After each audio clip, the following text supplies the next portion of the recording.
ভারতীয় টিমের কোচ হিসেবে ইতিমধ্যেই চূড়ান্ত হয়ে গিয়েছেন গৌতম গম্ভীর। কিন্তু রোহিত বিরাটদের কোচ হিসেবে কত টাকা বেতন পাবেন কেকেআরের হয়ে সদ্য আইপিএল জয়ী গম্ভীর?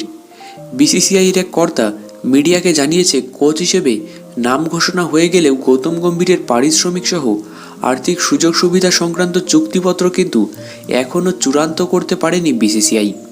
বরং এক বিসিসিআই কর্তা দাবি করেছেন, গম্ভীর নিজেও আর্থিক বিষয় নিয়ে খুব একটা ভাবিত নন, মানে তিনি টাকা পয়সা নিয়ে অতটা ভাবেন না। এ নিয়ে কোনো পক্ষই খুব একটা তাড়াহুড়ো করছে না।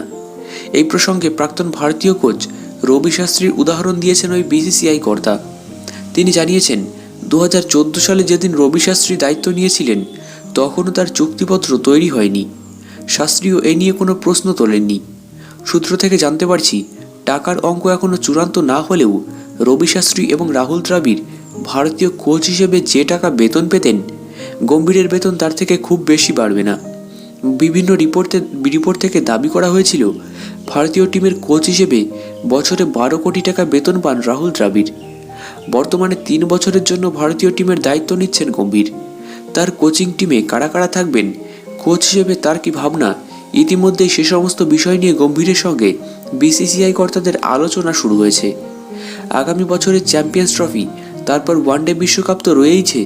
অস্ট্রেলিয়া সফরের মতো কঠিন পরীক্ষাও অপেক্ষা করছে গম্ভীরের জন্য।